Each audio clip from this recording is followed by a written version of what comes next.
there, this is Renessa Boley-Lane, and welcome to another conversation on creating your perfect work. If you follow me, you know that I am all about equipping you to discover, design, and get highly paid to do work you love, whether that means radically changing careers, launching your business, or bringing a big idea to life.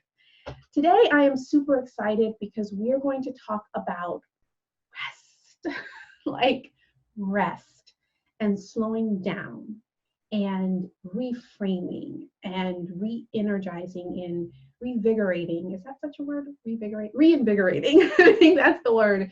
And oftentimes we think that slowing down to speed up doesn't exist. Like as high achieving women, we are quick to run, go, the next big goal, the next deadline. As mothers, as wives, as we've got so many different roles and responsibilities, and we're hard charging, and we believe in accomplishing all of that. But what I'm excited about today, and I'm excited about this guest, is that she's going to teach us how to slow down so that we can speed up. Because being able to rest and be centered and be clear is critical to our ability to soar and to thrive and to create work we love. And I am culprit felon number one when it comes to being in overdrive. And so I chose this guest particularly, A, because I wanted to learn from her, but B, because this is a conversation that I think so many of us need to have in order to be able to lead, to grow, to thrive, to do work that we love in a much different and more fulfilling way. And so I'm delighted to welcome Marilyn Paul to the conversation. Marilyn is a management consultant. She's written 2 transformational books about chronic problems of work overload and overwhelm. And so the first book is called It's Hard to Make a Difference When You Can't Find Your Keys. We know that to be true. And the second book is titled An Oasis in Time: How a Day of Rest Can Save Your Life. And that's the content that we're going to be talking about today. Marilyn is awesome. She's achieved so much. But the reason why I wanted her on this conversation is because she's bringing a content to light that we all desperately need to hear, and something that's so hard for us to operationalize. Like, we all know we want more rest, right? We want more sleep. We want to slow down. We want to not feel frenetic and frazzled and all of those kinds of things. But how do you do that? A, what are the strategies and tactics, but more B, how do you get the faith to be able to trust and surrender that by doing less that I could actually accomplish more? And so Marilyn, A, I'm so grateful that you wrote the book. B, I'm so delighted that you were willing to share your thought leadership with us. And this is going to be an amazing conversation. So thank you for being here and welcome. Thank you, Renessa. It's just great to be here with you. So let me ask you the first question again, because this whole series is around creating your perfect work. And so I love for the audience to kind of hear, see, and feel what perfect work looks like for somebody else. And when we say perfect, we don't mean that every day is perfect and that there's not problems and there's not issues. Perfect work means that you are doing the career or business that that you were designed to do, that you were born to do, that you're making the difference in the world that is meaningful for you. That's what perfect work means. And so, Marilyn, obviously you've had a storied career. You've done lots of different things. How do you know that right now, the work that you're doing in helping folks to reassess, to regroup, to slow down, and in slowing down actually become that much more productive and that much more successful? How do you know that that's the mountain that you were born to climb right now? Well, in a way, Renessa, it's because it's been such a struggle for me. Okay. And the rewards that I gained from taking a day off every week were so big and seemed so unlikely and so surprising to me. Like, I'm not a rester. I'm a go for it person and charging ahead. And the blessings of learning how to stop, which took me years, but with my family, we stop every week. It's so important for me now to get this across to people because many of us aren't happy. We're often lonely, Yeah. because we put work ahead of connecting with people. We don't know how to just listen to the inner voice that's clamoring to be heard and sometimes makes us sick. And that's what happened to me. I had quite an intense autoimmune disease. Okay. And I was in graduate school at Yale University in management, getting my PhD in organizational behavior. Wow. I'm all about making workplaces be better for the employees and healthier and improve communication. And I woke up one morning. So I was the type of woman up at 6 and in bed at 1, and it didn't bother me. This is me. I thought, I'm such a high energy person. I'm driven. And I'm driven, and I loved it. And I loved that quality of going after things and having the list and meeting people and lunches and breakfasts, and I loved all of that. But one morning, it's a little more complicated than this, but essentially I could not get up. And that was crazy. So I'm a get up person. I like getting up in the morning. But this actually became quite an issue for me. And being in graduate school at Yale means that you have a lot to do, a lot to think about, a lot to accomplish. And so I kept working in bed, unable to move. I'm still there making notes. Yep, still tight. And one night, this is sort of the story of how I came to this idea of resting. A friend of mine said, well, come have dinner with us, Friday night meal. It's the Jewish Sabbath. And I said, I can't. I'm busy. I have work to do. And okay. And he asked me again. I said, I'm a work around the clock person. I don't take time out for stuff like that. And finally, I went because he was going to keep asking me until I went. And I got to this dinner and I walked in and I felt a feeling of spaciousness. Okay. And a feeling of peace and joy. And this was Yale graduate students and faculty members, and I'd never been in a group of all achievement oriented, but they had put everything aside for this gathering. And I thought, whatever this is, I want this. More of that. And I went home that night, and of course I went back to work. I didn't realize that this takes skill and commitment. So that was the beginning of my contact with this notion of an oasis in time.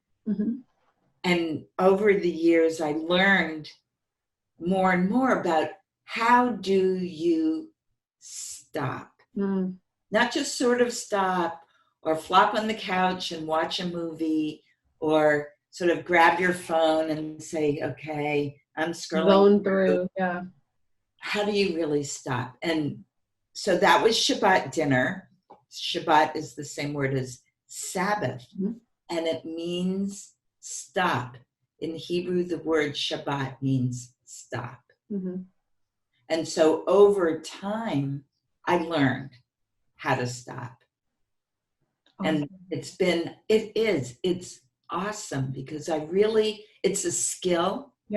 And it's a commitment, and the rewards are huge. Got it. What changed in your life? Because obviously that dinner was an awakening for you, so to speak. Like, oh my gosh, you had an opportunity to peek into the other side and see how people live, right? And so obviously I'm sure that grew and developed and you started to create structures for yourself. But fast forward a year, a few months, a year, whatnot, what had changed in you such that you became such an evangelist, really, for this idea of finding ways to slow down and stop? Like, what changed in your life? That's a wonderful question. I would say The honest truth is, one of the things that changed is I faced my limits and realized I'm vulnerable, I'm humble, and I must not destroy my health in the process of seeking whatever I wanted to achieve. Wow. And it took some big blows for me to respect my own limits. Interesting. And so once I was able to do that and I've been doing yoga since I was 17. I had a meditation practice, but I did not really take seriously the need to step away, to step off the treadmill. And once I did, I found my life became much deeper, much richer. I made time for all those things I love that I kept saying, well, I'll do that later. Once I get ahead, or once I get my next job, I'll make the time. And I started doing it then. Interesting. And so clearly there was a richness that happened in your personal life, right? Yes. I think, and a lot of people that are listening may think, well, yeah, that's great. But at different stages in our lives, we may value different things. And so, yes, I want connection with my family. I want to be more present, but I want the money more, or I want the promotion more. And I think that once I get the promotion, then I can come back, trickle to the little fuzzy wuzzy things, right? So in your life, were you at all surprised by the fact that you were able to actually experience both? Like, I think sometimes we have to trade one for the other. Oh, I can have the warm and fuzzy with family and friends and all that, but I'm not going to be top dog. And I don't know if I want to give that up. And so for you, was there a both and experience, or was it an either or? Well, to me, it was not only a both and, but since I was at a university and did more and more research, this notion of going nonstop is false. It's just a false notion. What people do, what researchers have found is that there is maybe there are a few bionic people who keep going on 5 hours of sleep, and we use them as our models. But most people find ways to take breaks. We hang out and chat with someone in a cubicle, or we get on the phone, or we sneak some Facebook time. But the challenge there is to really say upright, forthright, people need breaks. Research shows every at least 90 minutes, and for some people 45 minutes, we must step away from our work and renew our brains, stretch, walk outside. The myth of going nonstop is a myth that we perpetuate at our peril. And I feel like women must be, we feel like we have to show up as more hard charging than anyone. But we as leaders can also say, I'm on the top because I know how to step away. I know how to get perspective. I know that taking a break, I come back stronger. I have a much better day when I'm stopping on purpose, not stopping accidentally. Yeah.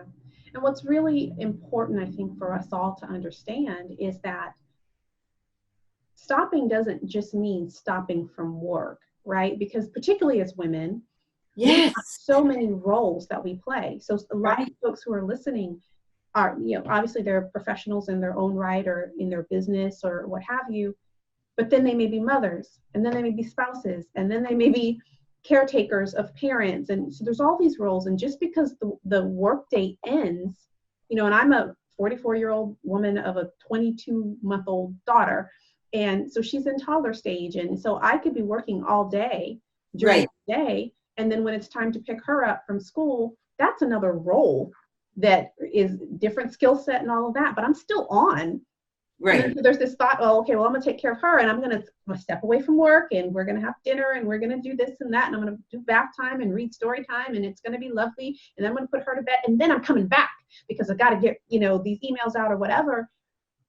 There's no point in time where there's rejuvenation for me. And so for folks that are listening on the call, as we think about how to start pulling away, it's not just, oh, I'm not doing work. Just because you're not doing work doesn't mean you're not doing the carpool and this and that and the other. So all of those activities are things that begin to weigh on and tax our body. So let's talk about the costs of living in overdrive. Yes. Because, for a lot of us, again, we don't recognize that all time is equal and it's all valuable. So just because I'm doing things with the kids and this and that and the other doesn't mean that time is any more valuable than the work time from a expenditure perspective, right? So what are the costs that you found that people are dealing with as a result of the overdrive? Because let's build the case here for why it's important for us to start making some shifts. So if you could kind of quickly run through what those are, and then we can park on a couple of them as appropriate. So one thing I want to emphasize that you just said, which is often different between men and women, is that not only are we focusing on building our careers and then we have kids or a kid, and that's a whole nother world. Men relate to their children and household tasks and taking care of the food, which is vital for our health, very differently than we do in general. And while there are some cultural changes around that, as women, I think it means that we need to be far more careful about making sure we let go of the need to achieve. And the costs of going nonstop are huge. Burnout is not just two words, burnout. It's actually quite a hard state of mind to recover from. Our health issues are huge. The costs of 80% of doctors' visits are related to anxiety and depression. Interesting. So we need to be really taking care of what I think is often called our mental health, but I would use the word overall well-being. We don't take seriously when we're feeling anxious or alone or depressed. So there's depression. Then there is this epidemic of autoimmune issues where people are just falling by the wayside with chronic fatigue. And that is also a result of working nonstop. In addition, I recently learned, and I think we've all been reading about this, more than smoking, more than diabetes, the issue that causes most stress, illness, and death is loneliness. And we do not take seriously our deep need to connect. And when we are not in connection with others, and this is something we all feel we can postpone. I'll talk to my best friend once a week rather than every day, maybe see her 3 times a year. As one-time management, Laura Stark suggests, see your friends 3 times a year, and that makes no sense. So we need to know that the going all out nonstop for work can be far more depressing than we're aware of. So those are just some quick. Interesting because for some people they may think that, well, I'm around people all day. Yeah. Or I need a team, or I this or that. And because when you said loneliness, my first thought was, maybe a entrepreneur who works from home or whatnot, and it's kind of isolated. But no, just because I'm around a circle of people doesn't mean that I've connected to them deeply. Yes, or in an authentic way, right? So that's an important distinction to make. So let's talk about, looking at this for sake of time, let's talk about, in your book, you talk about the 5 gateways to oasis time. First of all, tell us, what is oasis time? Like, why is it that you coined it that way? what exactly is it? Because for people who are listening in, they're like, okay, well, what does that mean? And then we're going to talk about, well, how do you incorporate this into your life? So kind of give us an understanding of what that concept even means. So you know how so many people talk about a time desert. We don't have enough time. People feel like there's always something to do. I'm always a little bit rushed. I'm always a little bit behind. And that's been coined as a time desert. We just don't feel spacious and joyful. So I picked this notion of an oasis in time because when you get to the oasis and you get off you're traveling through the desert, you water your camels, you get your whole entourage unpacked. You're sitting by the lake there, the oasis, the trees, and you deeply relax and feast. The notion of an oasis is often you've arrived after a hard, long journey. And so it's very important to think of what could an oasis be for us in our lives. So what it is setting aside the sense of obligation, the need to achieve, the checklist. So many of us have even turned our yoga class or our meditation into check, I meditated, check, I went to yoga. So we practice setting all of that aside and opening ourselves up to awe, to blessing, to renewal. And that can be done with practice, surprising types of practice. And one of those is the first gateway is begin and end. So you consciously set aside an hour to just say, I am in a time and space of no obligation. I'm tuning into myself. Yes, go ahead. Let me interrupt you right there because I wanted to get into the 5 gateways, but I wanted to make a clarification. Sure. For some folks, you may be listening to the conversation and thinking that, oh, in order for me to have this oasis, I have to surrender the idea of achievement, right? But that's not what Marilyn is saying at all. What she's saying is that in learning how to practice differently, it allows you or allows us to achieve more, to be more productive. Yes. With less taxing and less strain and less stress and less of all of the unproductive, unresourceful emotions that a lot of us feel and wish we could figure out how to get over, right? So I want to make sure that this is a tool and a vehicle to actually do and be and have more influence, more impact, if that's what you choose to desire. Not everybody is about the more, right? But I want to make sure there's no misunderstanding that somehow in order to achieve this oasis, I've got to give up whatever my drive happens to be. In fact, I think I will say I came to this idea very reluctantly. I didn't like the idea of needing rest. I was almost like against it on principle. But what I found from all the interviews I did for my book and research that we are caught in an economic engine that eats people up and spits them out. And if we do not take charge and take a stand for who we are, that is whole, that is spacious, we will have days where we're just cranky and tired and overworked and life just doesn't feel good. Yeah.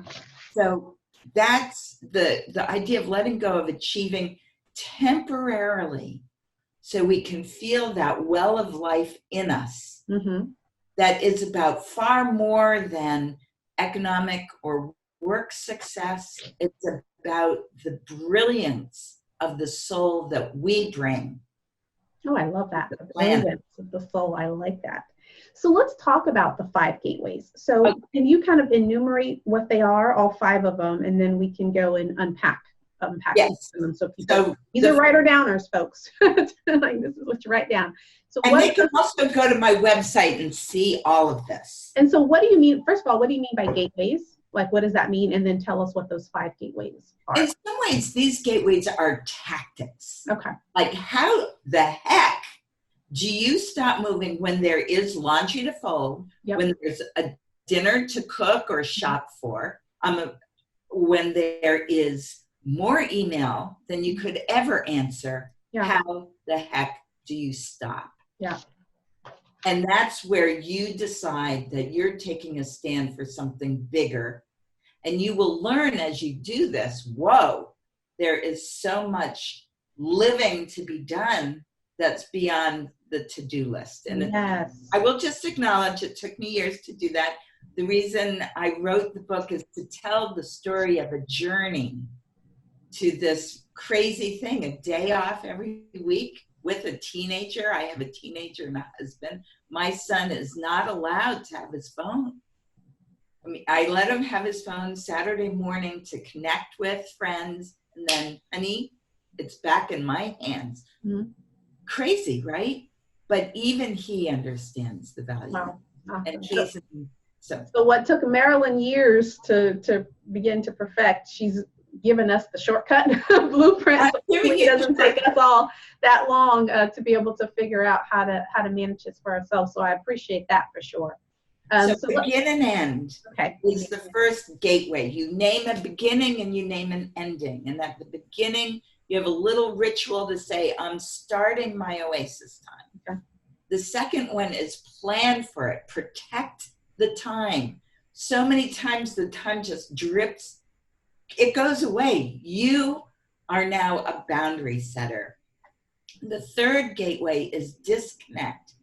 Put your phone down. And I have a lot of tips on how to do that. It's not easy. And how to make that work for you. And if you need your phone for your GPS, okay. And if you need to text someone, but generally don't pick it up 160 times a day, which is what most of us are doing. Yes! I know, right?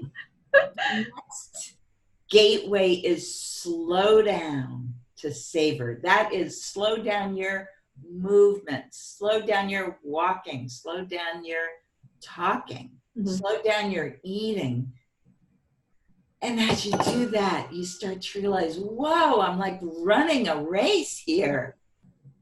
And I don't have to live my life as a race. Mm-hmm.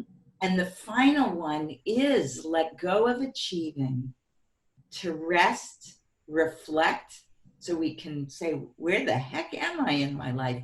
Mm-hmm. And play. And playfulness is one of the keys of all of this, to recover our joy. Mm. So let's unpack each one of these, because I think these are really interesting in their own right. So when you talk about the first gateway was begin and end. And yes. So if I heard you correctly, you're saying that we should have a start and end for whatever it is that we're going to do. Tell us more about what that means practically. Sure. So let's say right now we have a day off week. We start at sunset on Friday, we end at twilight on Saturday. And through this, I learned that, let's just say, and that's our oasis in time. And let's say for your oasis in time, you're going to start with an hour a week. Okay. Let's just say. And you name it. You say, oh, my hour, it's going to be 1 to 2 on Friday. End of the week, I'm going to step away. I'm going to reflect. And you get to that hour and you say, wait a sec, I've got a ton of email to answer. I'm going to push it back. So now it's going to be 4 to 5 on Friday. Get to 4 to 5. What was I, crazy? I have so much to do. I'll push my oasis time to 9 o'clock tonight. Yeah, and I'm sleepy. And then I got to go to bed. So one is just to name a little bit, and you talk to yourself about it. You say, I'm going to begin at 4 o'clock. And I'm going to end at 5, and it's just an hour. And whatever is going on in my life, I'm saying, I need this hour. And I had one coaching client who said, I love fabric And for that hour, I'm going to the fabric store not to shop, not to make a project. I'm going to go to enjoy the fabric. And she actually took her about 4 or 5 times. She actually finally did it. She said that was amazing. So we talked to ourselves, it's just an hour. Yeah, just an hour. Wait for email for an hour. And I'm going to crochet, or I'm just going to take a mindful walk. I'm going to arrange flowers for that hour. And here's what I love about that tactic, again, because Marilyn talks about these being tactics. Yes. What I love about that tactic is it's doable. Like I can imagine there are folks who are listening, they're like, are you kidding me? A day, a week off? Like there's no way that I can do that. That's not what you're saying here. You're saying like, give yourself this chunk of time that's uninterrupted. And the reality is we can all spare an hour a week. We can all do that.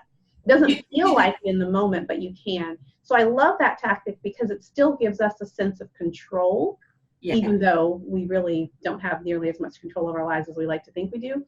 But it feels controlled. It feels bite-sized and doable. And I do believe that there's a compound effect on just the consistency of doing it. Right? Exactly. So, Renessa, that is the key. We start to build a rhythm into our week. We go, and then we stop. We go again, and then we stop again. And our body gets used to the idea of saying, oh, I can really go because I know I am going to really stop. Yeah. And otherwise your body starts dragging. Say, wait, I need to rest. No, I gotta go. Now I need to rest. Well, you make it conscious and explicit. And then the next gateway is protect that time and talk to yourself, just as I said, and name it and prepare for it. So you don't want to get your hour and say, wait a sec, what do I do? Okay, well, I'm going to open up Amazon Prime movies, and I'm just going to spend my hour watching a movie, because one of the gateways is get away from your screens, because relaxing on screens is what I call junk rest. Oh. You know how you feel? You grab those potato chips. It's the Cheetos. It's the Cheetos of rest. Cheetos. Netflix is the Cheetos of rest. Because your brain can't just settle down into the pleasures of resting. Cheetos of rest. What I love about this point, though, and I think the biggest takeaway here is we do have to plan for it. We have to have a strategy for how we're going to use that time, because if we don't, that time is going to get sucked up trying to figure out what to do with the time. Exactly. And then once you decide what you're going to do with the time, you've got like 17 minutes left, and then it's, done. So as with anything that we do in our professional realm, if we're going to do a project or we're going to lead a team, we put the planning in place beforehand so that we know what success looks like at the end of that, whatever. This is no different. And I think that's where a lot of us get tripped up, is we haven't planned for how we're going to utilize that time. And so it's not refreshing. It's not fun. It's not rejuvenating. And then you still feel guilty because it's not productive, emotionally or otherwise. And so now you're feeling guilty because you wasted an hour or you wasted whatever your time was. And then you're not willing to do it again, right? Because that was a waste of time. And so that planning piece becomes really, really important. I love that. Number three. Part of that is being willing to learn from experimenting. So let's say you try an hour and it totally didn't work, but rather than saying that didn't work, forget it, you say that didn't work, why? Because I am committed to building this rhythm of rest and action into my week. No, I think that's lovely. Number 3, disconnect to connect? Yes. Okay. Disconnect means put down your phone, put down your screen, and yes, you probably have a backlog of TV shows you want to watch. This is not about that. This is about disconnecting to connect, first of all, to yourself. What I often say to people is when you finally stop, you're going to feel really tired. You're going to feel the fatigue. Mm-hmm. And that's a good thing, because that is your body saying, hey, stop. Yeah. Breathe. So breathe, connect yourself. Maybe have a little ritual where you just breathe for a minute or two when you start your Oasis time. Yep. And then connect with the person right in front of you. We often don't really see them. We're preoccupied with, oh, I got my list and what am I going to check off? So whoever it is, and it could be the post person, say hi, greet them, and then connect with whatever your sense is of the divine, higher power, deep resource, God. Connect with your source of life, but disconnect to connect. Yeah. And make it conscious and real. Yeah. And that's hard in the beginning when you really stop moving. Ouch. It's like, whoa, am I tired? Yeah. I don't want to feel this, so let me get going again.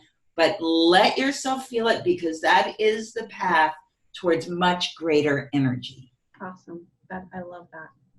Number 4, slow down to savor. Yes. Tell us about that. Well, if we actually look around, we start to see the trees and the sky. Mm-hmm. And if we really, I look at the bark. I mean, if we savor what's right in front of us, and even if we are so urban that we can't be in nature, we can say, here's something to savor right now. Look at your hand. Mm-hmm. There is a miracle. You can open and close your fingers. Mm-hmm. So what we can do perhaps is put lotion on carefully. Mm-hmm.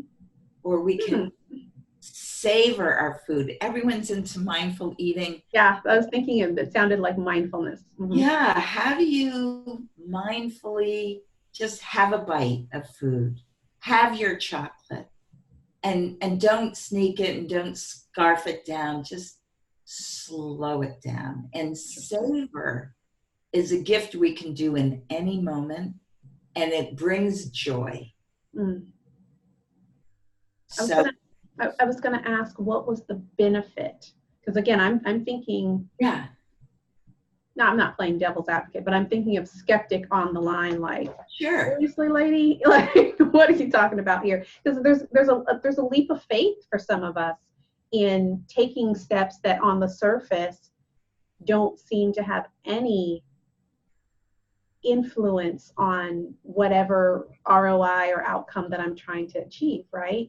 So even in just the tactic of slowing down and savoring, what's the benefit of doing that? Because there's real benefit to it.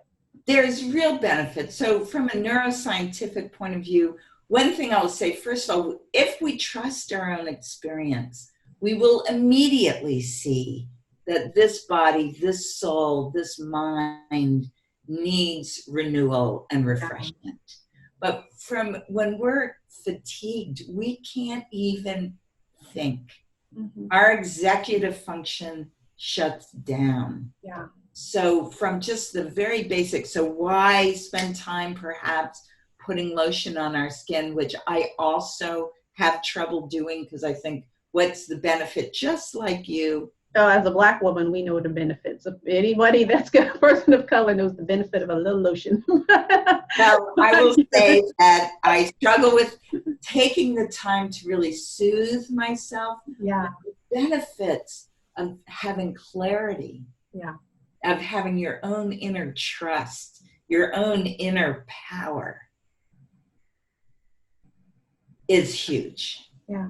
Yeah. And it affects, I think what we don't understand is this model of going all the time is the capitalist model of taking people's power away from them.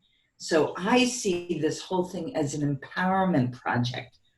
Let go of the junk rest, take charge of your resting, reconnect with people, and be the powerful, connected human being that you're on earth to be. Yeah. And the last gateway you said is let go of achieving and play. Yes. So tell us more about what that means, especially the power of play, because I do believe in that.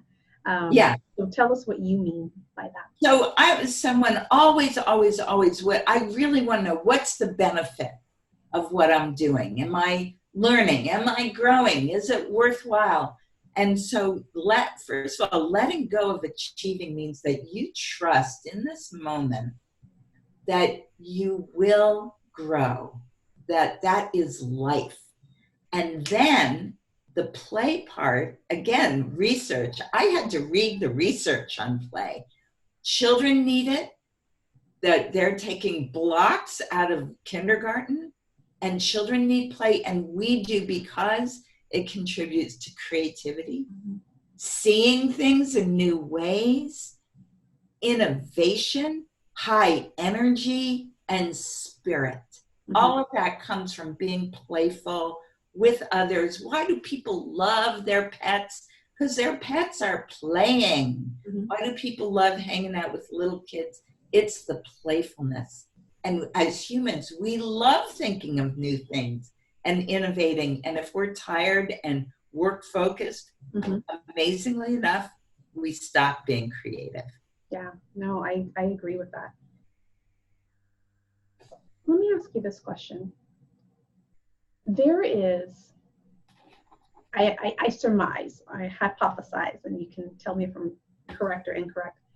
I surmise that this is a leap for a lot of us, right? It's a leap to think that these, on the surface, simple, insignificant tactics could make a world of difference in my well-being and how I feel, how I feel about my success, all of that, right?